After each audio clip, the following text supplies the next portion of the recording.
Well, I think those of you who attended the last session, the closing minutes of it were really a good introduction to what we're going to be talking about today. My name is Michael Rosenblatt, and I'm the Chief Medical Officer of Flagship Pioneering, a firm that creates biotech companies. And I'm formerly the Chief Medical Officer of Merck. And today's session is entitled Making Medicines Affordable. And we're going to take a peek behind the curtain on drug pricing. And specifically, we're going to be asking on what can be done to enable access to this wonderful, impressive wave of innovation therapies that have started to come our way and will certainly be coming our way for the next few years, for sure. I am not going to give extensive introductions of all of our people because you have very nice bio sketches in your book, but we've assembled a really terrific panel. I'm going to introduce them now in the order that they will be speaking in, and each person will get up in sequence and speak for about 5 minutes, and then we will go to Q&A. So when I'm finished with my introductory remarks, Gary Pisano, who is the Harry Figgie Professor of Business Administration at Harvard Business School, will speak, followed by Sir Andrew Dillon, who is the CEO of the National Institute for Healthcare Excellence known as NICE in the UK. That will be followed by Kent Rogers, who's the Senior Vice President for Industry Relations at OptumRx, which is part of the UnitedHealth Group. John Furey, the Chief Operating Officer of Spark Therapeutics.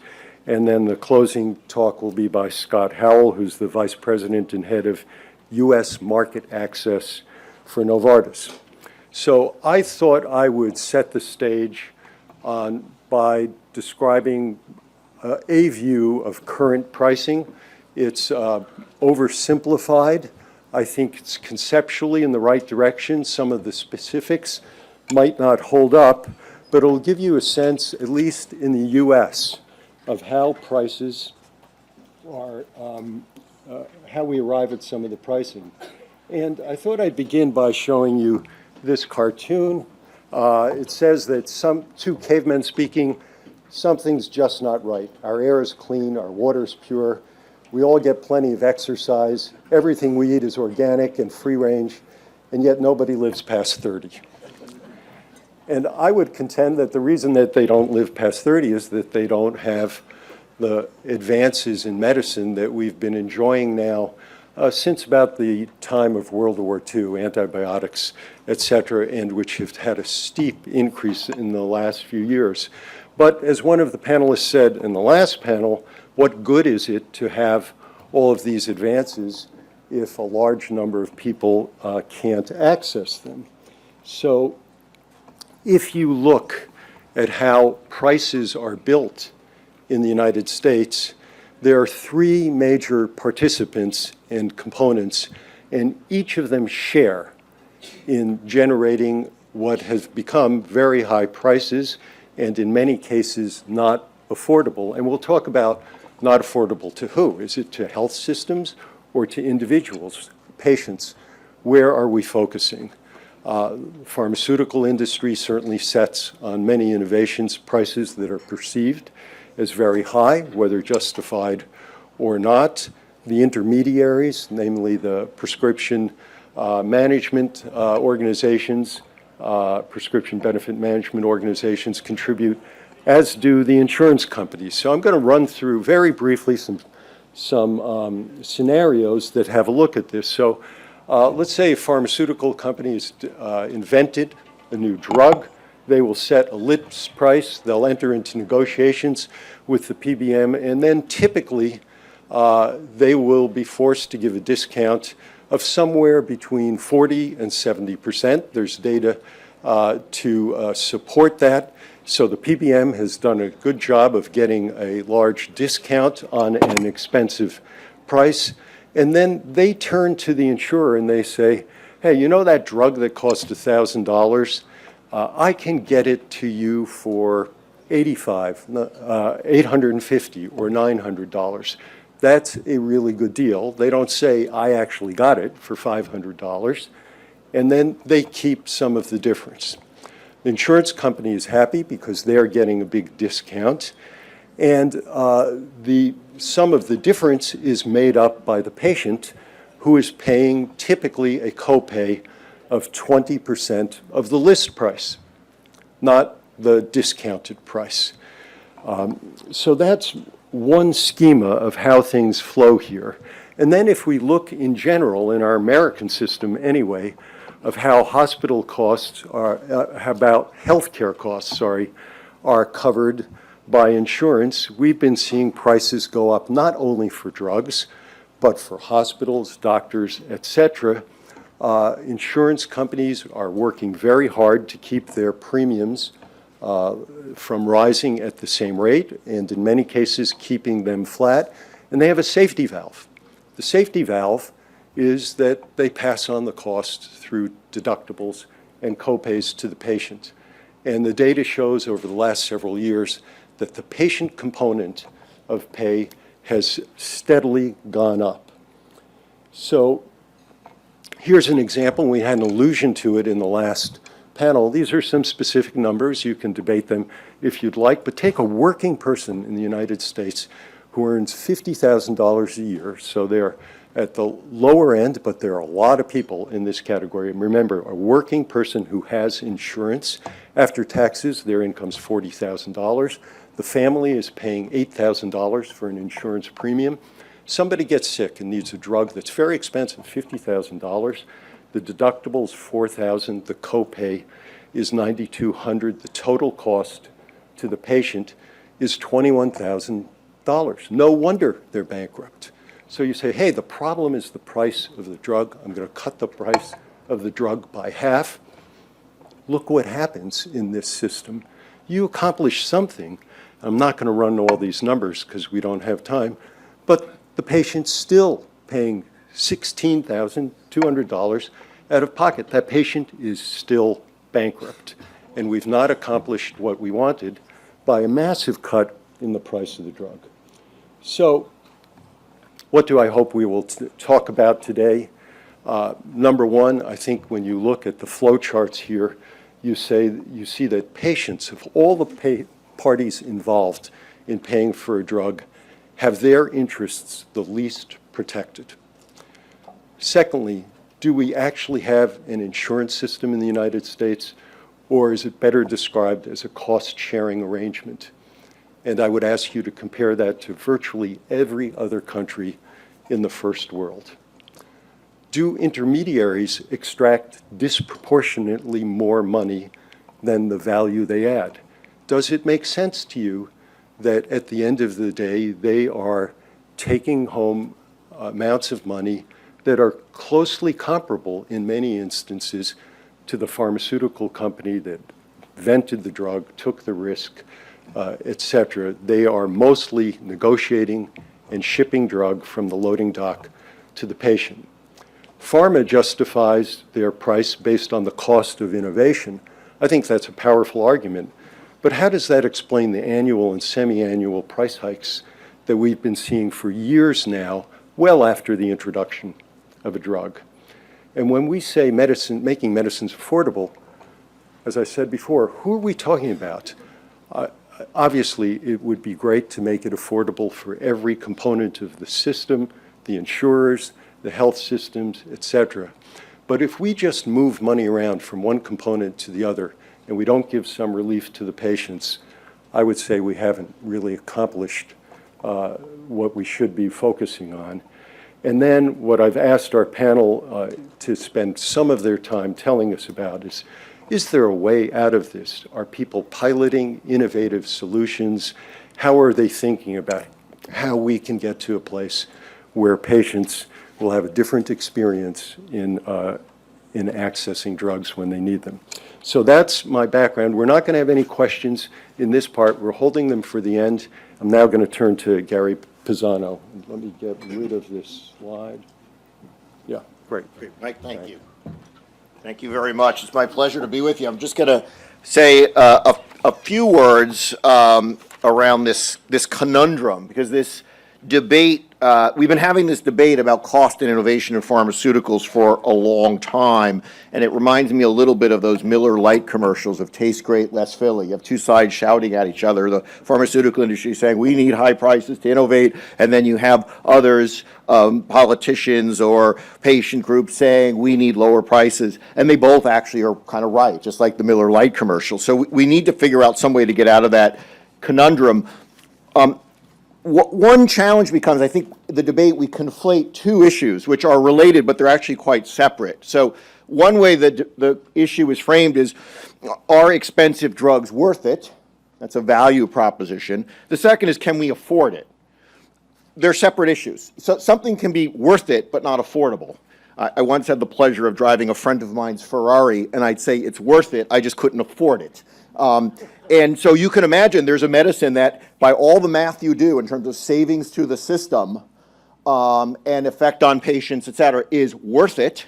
But if you have enough of those or too many of those, you may not be able to afford it. And then, of course, if you can't afford it, it doesn't matter how much it's worth.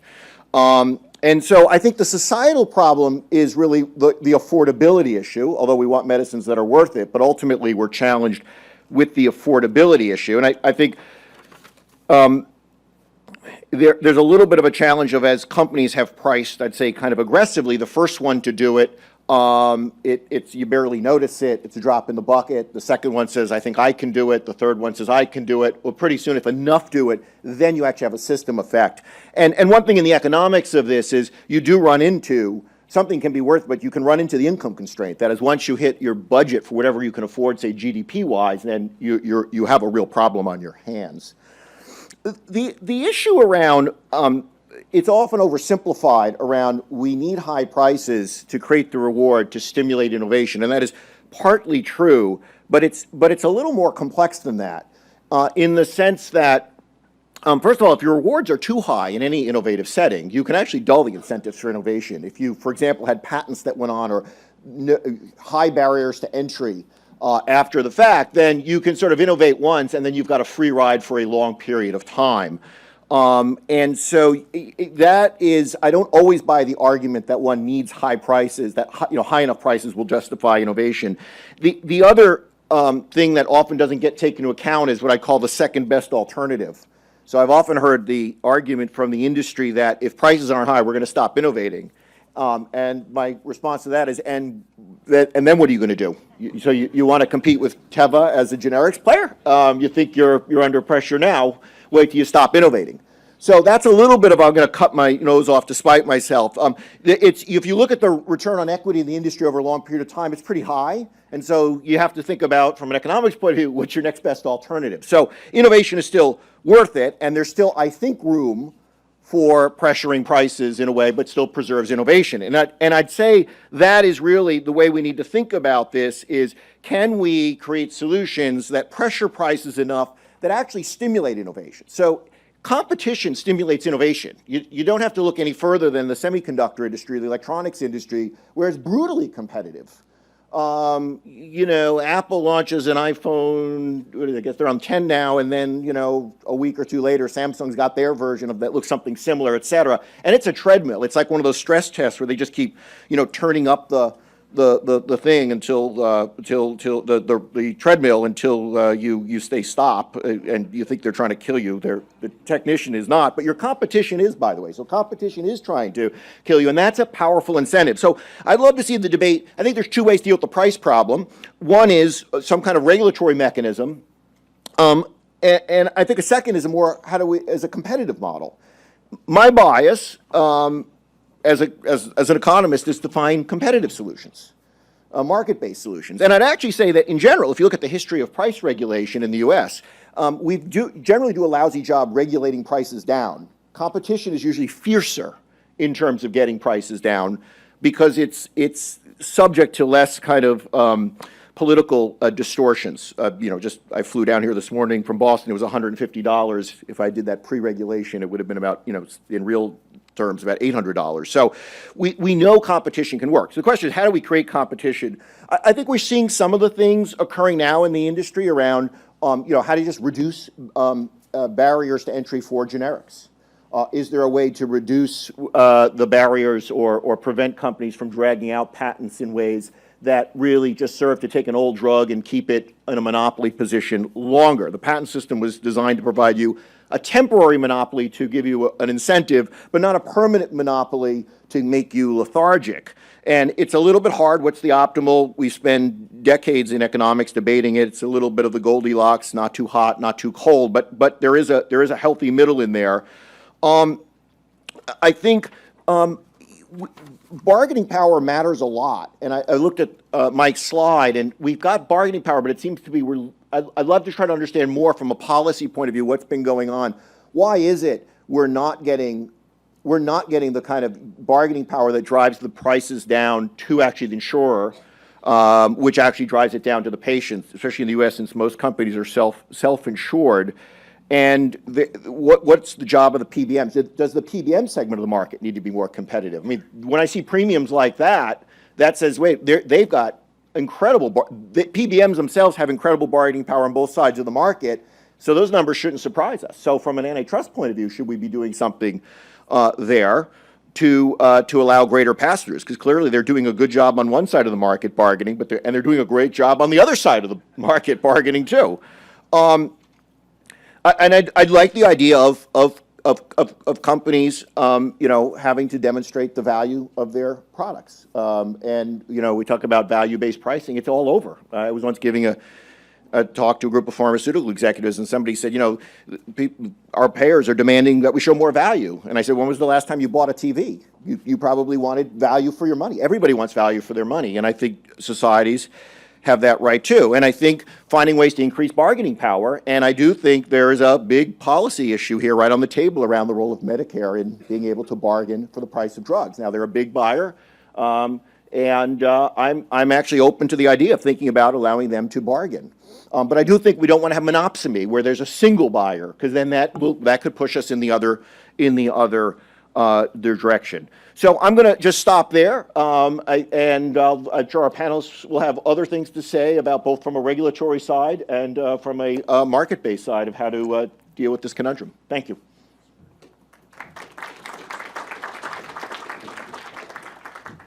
Sir Andrew. Thanks very much, Mike. Thank you very much for the invitation to join you today. I'm very conscious that I come from England, which is a very particular healthcare system, full of idiosyncrasies, very different from the health system in the UK. A very different dynamic connects the life sciences industry with the healthcare system. So a different dynamic is in play in the whole business of working out whether or not a new life sciences product is affordable and at what price it's reasonable for the NHS to make that payment. And it's an illustration of the fact that affordability is a global problem, but its resolution, I think, is forever going to be health system specific.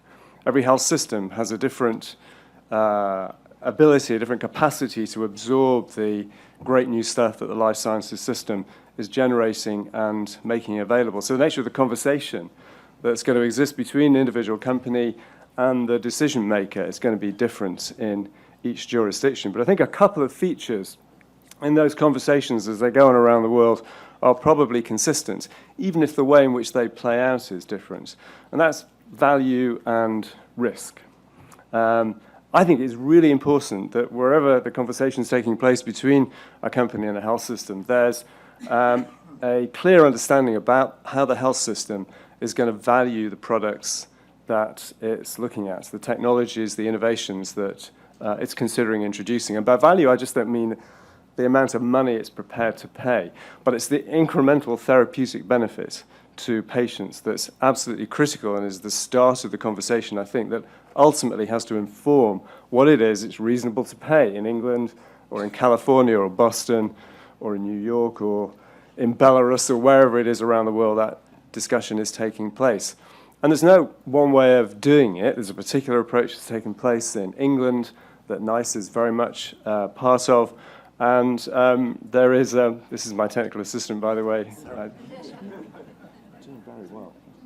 But it's not the only way of doing it. In England, we try to be really clear and specific about it. There's a value framework that is very much about bringing the evidence base together and then subjecting that to scrutiny by all the parties that have got an interest in it, the patients who are potentially benefiting from it, the company, of course, the payer, the people in the UK health system who are responsible for laying the money out. But it's brokered, it's mediated by the organization that I'm responsible for. Then, in fact, it's kind of neutral at the start. We don't have a view one way or the other about the desirability of the technology being introduced. What we want to do is to create a safe space in which the conversation can take place between, ultimately, the decision maker, the people who are paying, and the company that wants to get their product introduced into the system. And it has to take into account and somehow reconcile multiple ambitions, some of which are just incorrigibly inconsistent, but which need to be recognized. The fact that companies have invested huge sums of money in developing products, and they need to make a return. And yes, there's sometimes a view that companies want too much. In some extreme circumstances, that companies are just greedy in the return that they're looking for. But companies need to make a return, and health systems have to recognize that, and they have to make their contribution to that return. But health systems are under enormous pressure wherever they are. There might be some that seem to get by okay economically, but there are very few of those in the system. So those health systems are struggling to find ways in which they can fairly allocate resources across all the demands that their users are placing on them. So it's essential that that framework in which value is being explored, ultimately to lead, hopefully, to an agreement on introduction to the system, is transparent, is consistent, is repeatable, is seen to be fair by both sides, and people can see what's going on inside the box, and it isn't just some arbitrary decision being made by one side, or a smoke-filled room in which a couple of those players are involved for a decision to emerge subsequently. We need to make sure that everybody who's got an investment in a decision, as far as possible, can play a part in it, even if ultimately they're not necessarily completely happy with the outcome. And then the second issue is risk. I mentioned a moment ago the fact that companies are taking huge risks in deploying resources, some of their own, frequently not, investors elsewhere, putting capital at risk over long periods of time in order to make a return. And those people who work in health systems need to recognize that. Companies need to recognize that health systems themselves are risking significant resources when they say yes to an expensive new therapy. So how can we make that easier? Well, there are ways of doing it. You certainly need, I think, to deploy that rigorous evaluation that hopefully gets everyone to more or less the same place in understanding the incremental therapeutic benefit. But then I think, and increasingly with the new technologies that are being introduced, some of which we've been hearing about this morning, that are putting enormous challenges both to the nature of that evaluative framework, but also the way in which health systems can find ways in order to afford those products. We need to look for creative ways of managing the entry of new products into the system. And it's easy to do that, I think, a system like the one that exists in England, where it's a national system. There's by and large a single player. There is a thriving private healthcare system, but most people use the publicly funded system. So there's a single payer. So there's an opportunity there for the conversation to take place and for creative solutions to be put in place in order to enable new products to be brought into the system.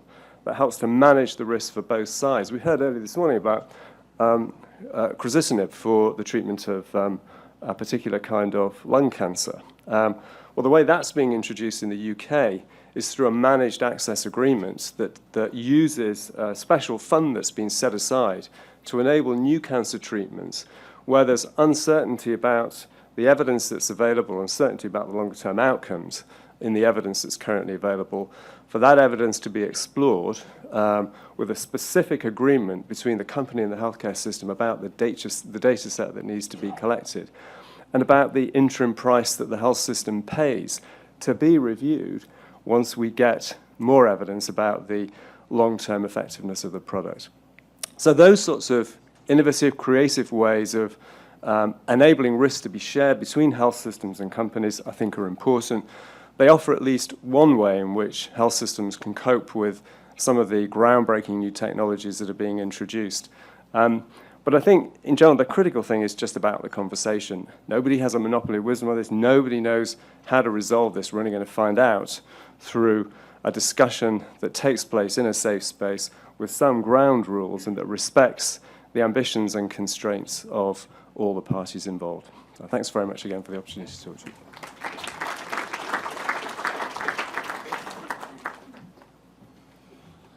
Thank you. So first, I wanted to express my compliments to the Galien Foundation for approaching this topic, because it's not an easy one, especially in the era of research and development, which is the focus of the conference as well. But I also want to express my appreciation for inviting me.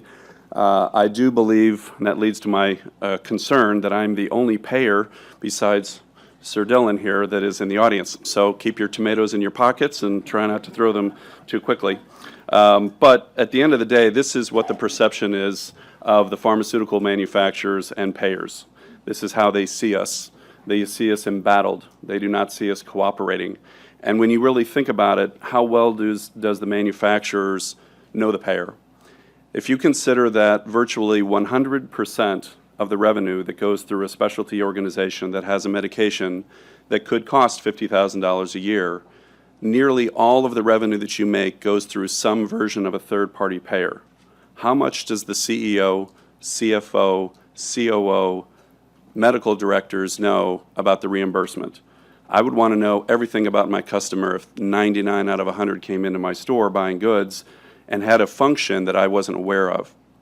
So understanding the flow of the dollar, understanding how it goes through the PBM, which is what I represent, to the insurer, to the patient, to the government, to the individual. This is a complicated system, yes, but it is not well understood, and I would posit that it's not even being inspected from the phase 2 into phase 3. It's about scientific relevance, yes, but it's also about commercial viability. Just as Dr. Newcomer said, where most of the companies live is efficacy. That's the holy grail. Safety, depending on the disease state, that could be the holy grail as well. Admittedly, where has most of the industry lived? It's in convenience. Cherry flavored versus chalk flavored. Once a day versus twice a day. Once a week versus once a month. And as was mentioned in the previous panel, now once a life that you have to take the medication. But is there innovation within price? That is where we are today. And at the end of the day, when you're in the research and development space and you've got the next cure for whatever that disease state is, please take a look at this picture. On behalf of you as an individual, you as a parent, you as a consumer, you as an employer, how much would you pay if you were in this situation? But then how angry would you be at the vendor within that machine to capitalize on your thirst? Just think about it. It's one of the things to just consider in here. So what does good look like? If there's anything I'd walk away from this conference with, and I hope I can implore you, during the R&D phase and phase 2 into phase 3, I realize that it is very hard to take a molecule that is a research and development team baby and call it ugly. No one wants that to be the case. But bringing in the marketing team is not going to have that constructive conversation as much as bringing in a reimbursement team would. Doing it at that phase could actually influence a go, no-go decision, and it's warranted. Take advantage of the FDA lightening their policies on coming in pre-approval. 12 to 18 months, especially when you've got a PDUFA, that's when you go in and talk to payers. They're not there to actually try to stifle it. They want to understand when you launch, they want to understand the commercial viability, because they have predictability as part of what they've got to be concerned about as it relates to their constituents, the employers, the individuals, the government. And there is a cadence. With 68 million lives that we manage, we have to actually have a policy that takes place over the course of time. So if a drug gets approved, it has to fit within that policy. Just simply knowing that is getting yourself ahead of the game. So we are aligned. We do want advancement for patients. We do want more medications to be entered into the market that actually ultimately lowers costs. That is the notion of new technology. But it doesn't always happen that way. So I would just say my key takeaways here, payers' intentions is not to stifle innovation, despite the rhetoric and despite the cynicism. It's to challenge it. It's to take those incremental benefits in efficacy, incremental benefits in safety, incremental benefits in convenience that we typically see, and challenge it for something that's truly innovative. The bar is higher, but don't provide a reason for the payer community to work against you. There are examples out there, one of which that was in the hepatitis C space. You've seen how well that company has fared since competition entered the market. So overconfidence, it does come back to bite you. If you're a believer in the patent movie, glory is fleeting. Science and evolution and innovation, that's fleeting. So we assess risk based on the viability of the marketplace. Predictability is certainly the name of the game, but please do not underestimate the importance of relationships. Get in to see the payers, educate your entire C-suite as well as your R&D teams so that they can better understand the construct with which they're going to try to launch that innovation. Thanks.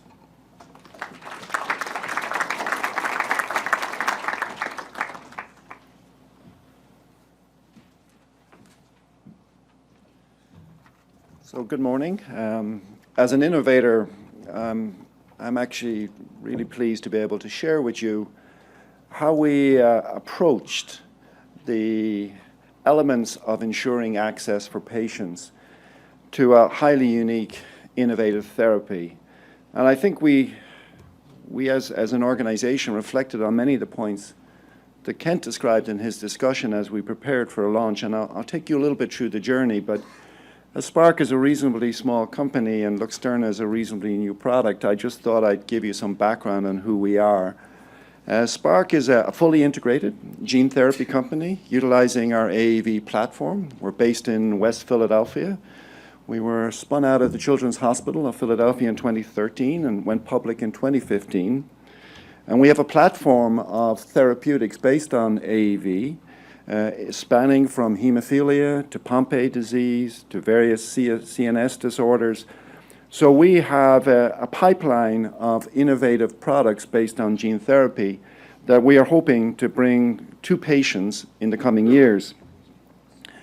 Luxturna specifically is a very unique therapy. I don't know how familiar you are with the spectrum of inherited retinal dystrophies, but there are about 200 in total. And these dystrophies profoundly affect young children and adults in terms of affecting their functional vision and ultimately, in many cases, leading to blindness. Our particular product, Luxturna, attends to one of those dystrophies, an RPE65 mutation, which can manifest itself either in young age and accelerates fairly quickly, or can be a more slower-moving disease in adults, but still affecting those adults profoundly. And patients basically lose their sight from the outside in, their functional vision becomes significantly affected, and it will lead to blindness. There are no therapies until Luxturna for inherited retinal disease. Substantially, patients were advised that they needed to receive palliative care, low vision services, etc. That was the available cures or palliative care that was available to patients prior to the arrival of Luxturna. There are many clinical programs, thankfully, across the globe right now by many companies looking at cures for inherited retinal disease. The beauty of our particular therapy is we can target a specific gene, and we have been profoundly impactful on those patients' lives in terms of bringing an immediate therapeutic effect. At our AdCom, actually this time last year, we had patients, we had physicians, and we had caregivers describe the change in patients' lives before and after receipt of Luxturna. We've had patients who have been able to go back to their studies.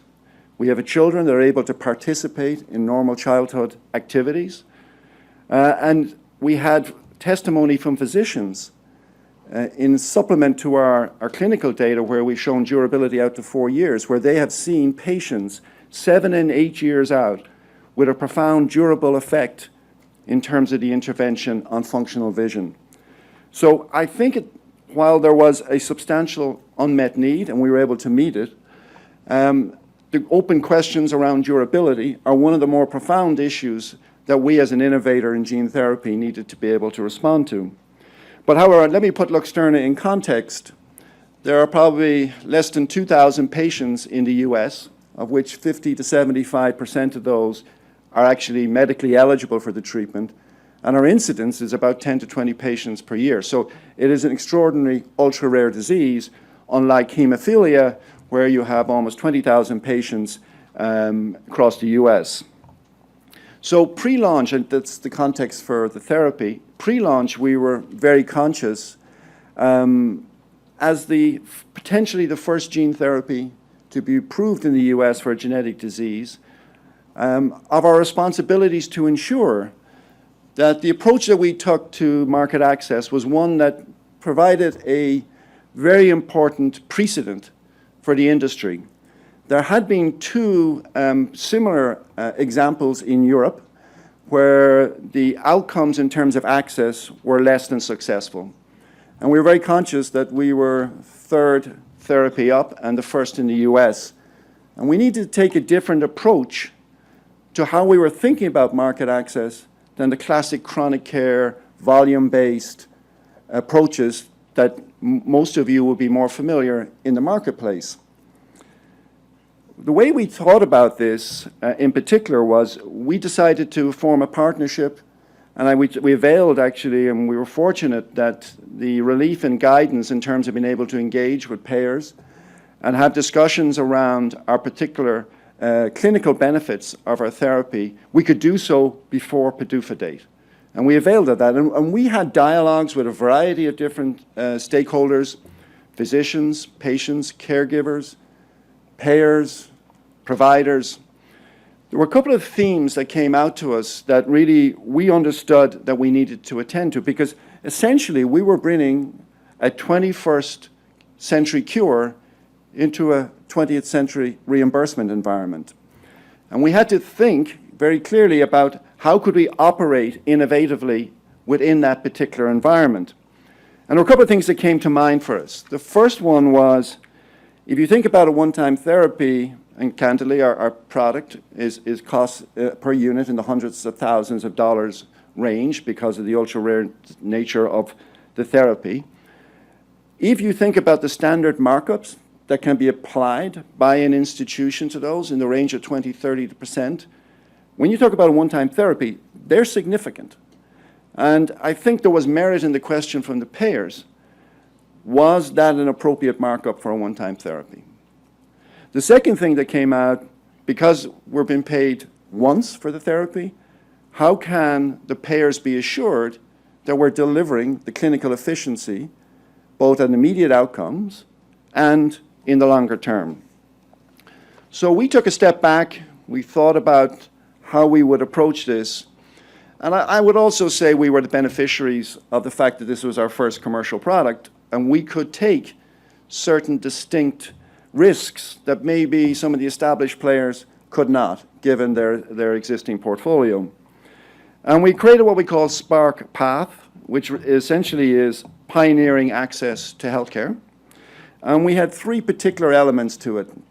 The first element was an innovative contracting model. So we actually provided a facility where we would directly contract with the insurer for them to take receipt of the product and provide it to the healthcare center that was applying the treatment. They would then negotiate with that healthcare center for an appropriate fee for the delivery of the service, and bear in mind this is an outpatient treatment. This would reduce the financial stress on the institution and the carrying cost of this significant therapy, but also provided some certainty for the payers that the markup on the product would be not in their terms egregious. The second thing we did was we looked at outcomes-based rebate arrangements, and we provided two classifications of potential rebates. One was on the immediate treatment in the first 30 to 90 days, where we stood over our product, that it would have an immediate therapeutic effect. And the second part was looking at longer-term durability at 30 months. And we have entered into agreements with select payers where if we don't deliver on our therapeutic benefits that we have described, we will rebate up to 20% of the cost associated with the acquisition of that product. Now, candidly, we would be prepared to go even further than 20%. But I did talk about a 20th century reimbursement environment that, you know, we would be impugning best price and AMP arrangements as a result of that. And that takes me to the third element of the program that we're working. We have actually made a proposal to CMS for a demonstration project under regulation that they can issue, where we're prepared to provide steeper discounts to them. And another important element is to provide annual-based payments. Because right now, based on the AMP arrangements, we have to be paid up front. There is no facility for an annual approach to payment for a one-time therapy. So we're working with CMS right now to understand that pilot. We've made a lot of progress. I think there is a lot of understanding and willingness on their part to consider how to do this, because there's a tsunami of one-time therapies coming. There's 90 in phase 3. This problem is not going to go away. And we're hoping to be part of the solution by deploying this demonstration project with CMS.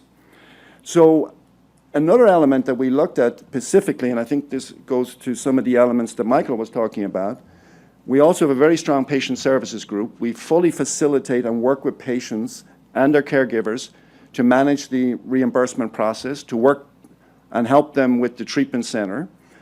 We cover fully all the co-payment costs associated with commercial patients, and we cover both for commercial and government patients all the travel costs, all the stay costs associated fully with the treatment. So our aim, and essentially what we were intending to do, was to make this zero cost to commercial payers, or their commercial patients, should I say. So as a company, we've tried to be as innovative, we've tried to be as disruptive as we can within the context of the current reimbursement environment. There's a way to go, but we have been extraordinarily pleased with the outcomes. We've now been able to establish over 80% medical coverage with commercial payers within 6 months of launch. We have fully treated patients. Over 60% of the patients have been treated under our Spark Path approach, and we have great receptivity and support from the variety of stakeholders who also see this as a fantastic opportunity to test new ways of providing access to patients in this new age of innovative therapies. So thank you very much.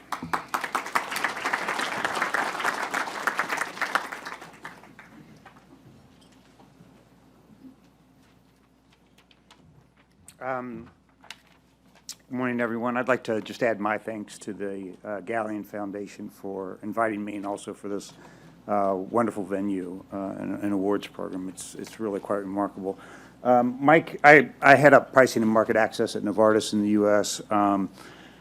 Mike invited me to, share some thoughts about the things that we're working on to try to address some of the challenges that have been described here. I'd like to provide some context around it, and just by starting by reminding us that there are reasons that prices have been going up on drugs in the U.S. and elsewhere, and there's large structural changes that I believe that are permanent. My first job in the pharmaceutical industry was a couple of decades ago at SmithKline Beecham, and at that time, the drugs on the market were for primary care conditions. I was a general internist earlier in my career.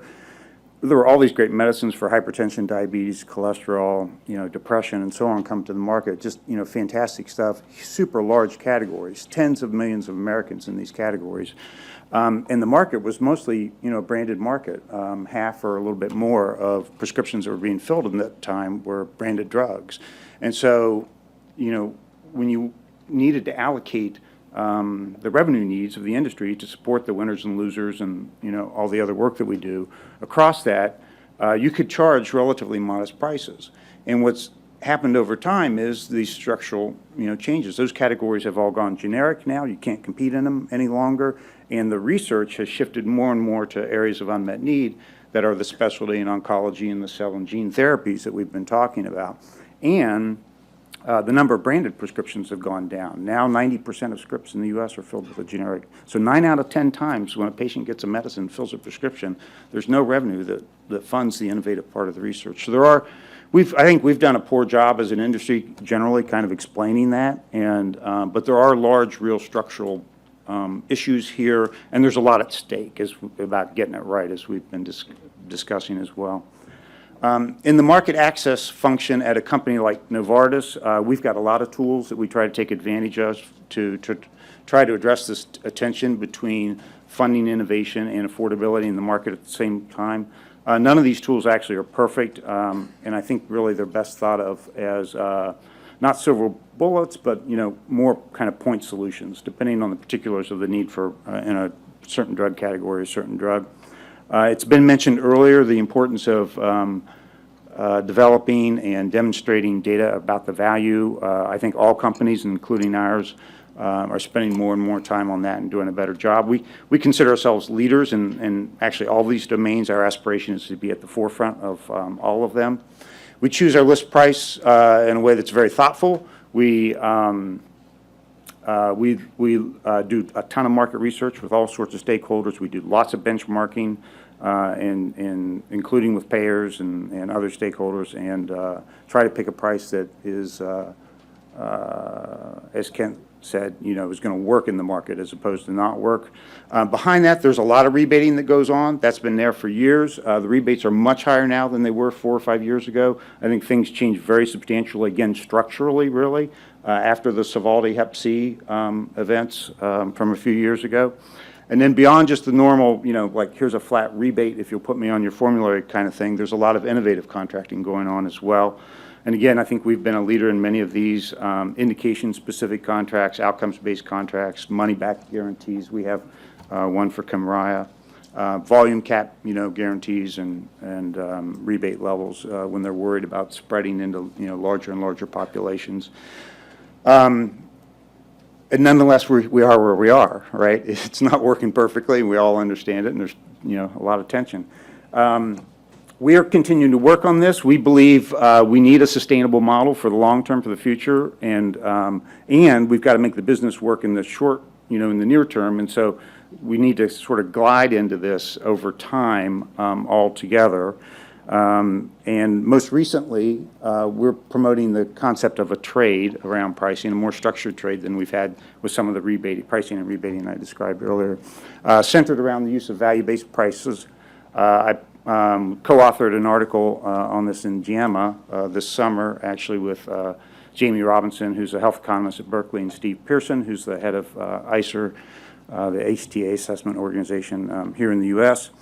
And it's a simple concept. It's designed to encourage a trade. The market wants pricing restraint on the behalf of manufacturers that have patents, and our belief is that in the right categories, this would be a voluntary, situation. If the manufacturer provides that pricing restraint in the form of a value-based price, as suggested by a group by ICER, or there could be others as well, then that would be met in the market by what we called value-based access, a combination of a simpler prior authorization, fewer step edits, and lower cost shares, as Mike was talking about for the patients earlier.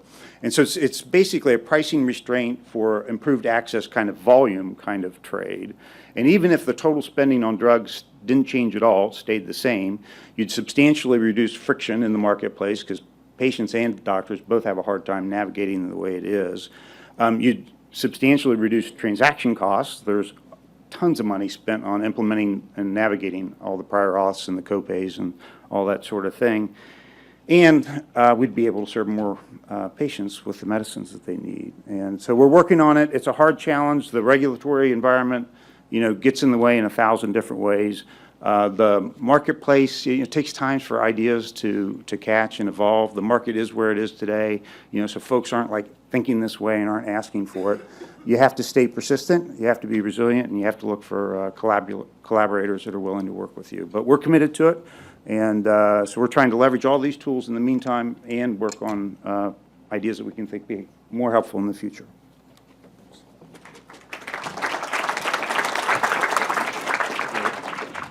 Thank you, all of you. Well, you've heard a lot about potentially different models that could be applied to parts of the therapeutic armamentarium. We've heard about very different health system and how it operates, heard about the importance of competition. And now it's time to ask some questions. I'll ask one question to start, and then we'll go. It looks like the administration in Washington is going to be passing legislation or policy that we need to disclose the list price of drugs when they are publicly discussed in advertising, et cetera. Seems to me that's kind of transparency on one component of the health system. Very quickly, because I do want to get to questions from the audience, what do you think, is that the right way to go, and what will be the impact? Will there be unintended consequences, or is this a laser-like way to decrease prices? Yeah, so we, in general, we're in favor of sort of radical transparency. We think trust has been undermined over time, because of all of the distortions that, we've talked about here today, and transparency is one antidote for that. It's complicated, though, and so how you go about that, it'll have unintended consequences for sure. It'll be helpful in some things and less helpful in others. Other comments? Yeah, I would just add that agreed in terms of transparency, but I do think that the debate is going to continue to go on in the sense that it's not just going to be $50,000 at the end of the ad while the woman is running through the fields of flowers and trying to have the fair balances associated with that ad. It's going to be something along the lines of what's the average expenditure for a patient that has insurance versus not having insurance. That's a very complicated thing to do. So I think as with many things coming out of this administration, it's a headline. There's a lot of details that have to be implemented that it's not going to fit in a 4-inch headline. So I think we'll probably get there in some version, but I don't think it's going to be that $50,000 price tag on the ad. Gary, last comment. I mean, I don't care what the list price is, I only care what I'm paying. So if the patient's not gonna care, it's $50,000. If my copay covers it, I have no copay, I don't care if it's $50,000 or $100,000. So I think it's totally meaningless. Okay, great. Roy, I see you had your hand up for a question. Yeah, my question is... Hold on, one moment for the mic. Yes, initially, Mike, you listed annual price increases, and no one really addressed that. I would like to hear how we can justify annual price increases, which I think are not justifiable. Do you mind if I take that? Yeah.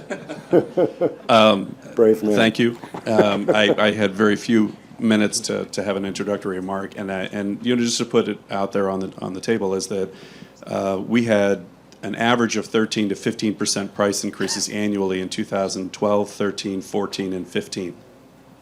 Think about what our economy was doing in 12, 13, 14, and 15 when we had double-digit price increases on average across the industry. So it's not unheard of that we're where we're at, and I think that's where that embattled payer and pharma is coming into place, is that the rising prices, price increase penalties hit, and there you go. What is unfortunate is that today, if you look at what the Fed is trying to do, is keep us to about a 2% inflation rate. That's the goal. That's the target, to have a going economy at maybe about a 3% interest rate, 2% inflation rate, keep it steady, keep it stable.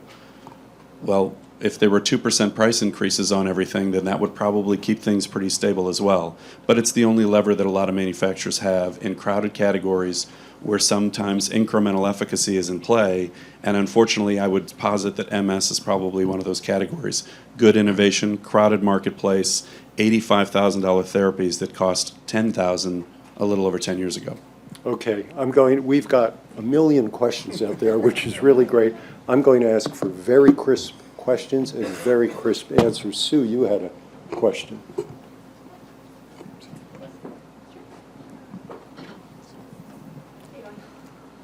Two crisp questions, I hope. One for Gary. How can you have bargaining power if you won't say no? Yeah, I mean, that's part of the problem is they haven't been willing to say no, and that part of it has got to be, part of it's got to be a willingness to say no. I don't think you'd get there in a bargain, but the price will be much lower. And I think, as Andrew pointed out, you guys have negotiation, and nobody likes people like negotiation as long as they get everything they want. Well, that's not what happens. And so you have to exercise that bargaining power, and at an extreme, a willingness to say no, we won't pay for that at all. But I think that would be such like the nuclear option. I don't think you'd get there. I think as long as you kind of go into, maybe Andrew can respond to that in terms of places you've had to say no, or I don't know the detail of it, how it's played out in the UK. But you have to be willing to use bargaining. You have to be willing to use bargaining power. Yeah. So a question for John. I thought your description, first of all, it's just a beautiful thing that these kids can see. What happens for poor kids?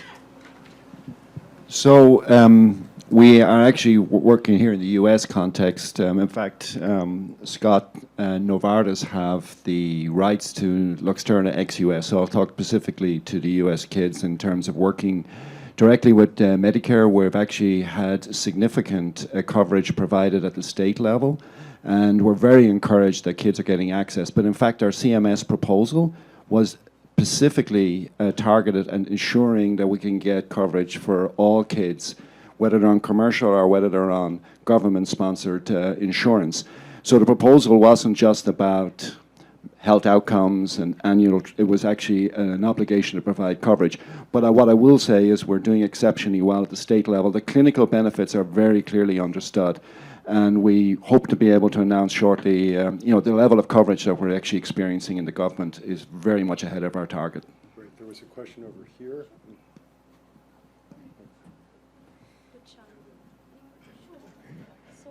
People probably intercept the microphone on the way as it travels. Right. Identify yourself, please. Yeah. Honorio Silva, International Federation of Pharmaceutical Physicians. Excellent discussion, but you haven't referred to the price of medicines in the emerging world. There's a disparity of price between the US, Europe, Asia, Latin America, etc. So how these formulas that you have applied today correspond with the reality of the emerging world? Why is so much disparity of the price of medicines in the US as compared to Latin America, to say one of the countries? The question is why the price is higher in the U.S. as much as they are? No, why the disparity? How do you Why, explain why the big difference in price between the U.S. and other parts of the world? How's the... this system implanted in the U.S. that is seen as unfair by any means in the U.S. is corresponded in the rest of the world with lower prices, significantly lower prices in the U.S. as compared to India, for instance. Yeah, we have our industry has the problem that George described earlier for academic centers, was the cross subsidization, and and that's true of healthcare generally. And so it's a matter of sort of tailoring your prices to the markets as best you can, so that you can make your money to cover all the things that we're trying to achieve, as I described earlier. Yeah, there's a rough correlation of standard of living economically and price. It's not perfect. It's not answerable, but I would ask the question maybe in a different way. Is the disparity feeding itself? So is the pharmaceutical manufacturer launching a price very, very low across the world, empowering them or forcing them to charge the prices they do in the United States to subsidize it? That would be the question to me. Right. Okay, Ron, please identify yourself. Quick question, quick answer. Yeah, hi, Ron Cohen, Accord of Therapeutics, and thanks for illuminating discussion. My question is a kind of a global one. We're focused on drugs here, and to that gentleman's question, when you look at the price of the entire healthcare system, hospitals, doctors, diagnostics, everything, drugs, everything here is more expensive than it is in Europe, which is more expensive in developing countries, at about the same ratio. So it's not that drugs stand out as special. If they're twice as much here or 3 times as much, they're 3 or 4 times as much for hospitals and doctors and so on. So it seems there's actually a systemic issue with what we pay for healthcare, and yet I'd say 90% of the conversation that we see in the media and everywhere else is on drugs, which is probably 14 or 15% of the total of healthcare spend. Why is that, and is that actually the most effective way to approach the entire issue of what we pay for healthcare and what the value is of different parts of the system? I'll address that very quickly. It's actually where a lot of the profit is, though. So you can go, if you're thinking about, where do you go to negotiate? When you want to save costs, you got to go to see where you have the most cushion. Profits are fairly high in the pharmaceutical sector relative to hospitals. Most hospitals are running a very narrow margin, so you can squeeze them all you want. You're not going to get much out. Insurance companies are, I don't know the details on it, but not as profitable as pharmaceutical companies. So as Willie Sutton said, you go where the money is, and the money is in pharma. So if I'm negotiating to drive costs, I'm looking where the money is, and it's pharma. That's why it has a target on its back. Okay, I'm going to try to move this direction. Questions over here? My name's Andrew Lester. The interesting part is you don't really focus in on large cap pharma and large cap biotech. And there, they don't have sort of the air cover of saying that they're subsidizing something else. This was the first time I saw a scandal when it came to both Galien Pharmaceuticals and what Martin Shkreli did that didn't lead to reform of an industry, but really to just penalize two individual companies. They unilaterally have the ability to change pricing without providing any greater social good and merely to drive individual profitability. And I don't understand why that issue hasn't been addressed. We need a government representative on the panel. I agree, and I think that at the same time as Valiant and a lot of what Valiant and Touareg and others have done is not just brand prices, it was generic prices as well. So when we were seeing those double-digit increases, and to Scott's point, 90% of the prescriptions are generic, well, where are the controls on the generic side as well? And frankly, the payer, we do not have control over generic pricing. So, in that respect, we are still very much exposed. There are some things in the administration's blueprint to try to address that. Yeah. And I will point out that there is an element of self-correction for this very egregious behavior. And look what happened to Valiant and the leaders of Valiant. So it's not without consequence. Other questions? Yes, over here. So one thing that you talked about, but Professor Pisano and Sir Andrew may have alluded to, is comparative effectiveness. We have no way of evaluating the incremental value. We have no way of evaluating the incremental value that would align with price, given the current FDA and governmental PCORI was established in an effort to do this, but PCORI has not really been successful, and it's probably not going to be reauthorized in 2019. So without that information, it's very hard to be able to assess what's fair market value. I think this is one for Sir Andrew. How important is comparative effectiveness in this kind of global assessment that you do? Well, there are techniques. There's a technique that's used in the UK, and it used quality-adjusted life years and assessed against an incremental cost-effectiveness threshold. It's very much not to everybody's taste. There are lots of criticisms about that. And we could talk about that for hours, but that's not your question. If it doesn't work in the US, then there is a system that does, and that's ICER. We've heard about that, Steve Pearson's outfit. He's approaching this, I think, in a way which is consistent with both the nature of the UK markets and also the culture in this country, both the clinical practice culture and the culture generally, the expectation the population has about who's responsible for funding healthcare and what the relationship is between an individual user and what they pay and what the government's responsibilities is. So if you're looking for a system, a really good objective system that does objectively reconcile incremental therapeutic benefit with a target price, then ICE is the place to go to. Great. Well, Thank you. I think we're out of time. I know we're out of time. I apologize because I know there are so many questions here. Questions will have to be to panelists afterwards because we're trying to keep on schedule. So. Excuse me? All right, a patient response, please. I'm just a cash cow and guinea pig. I represent an international community of myeloma patients. And actually, one of my questions is, first of all, I wanted to thank you for your slides where you focused on patients, because that's really important, and people tend to not give us a seat at the table. But we are here. We're relevant to the disease.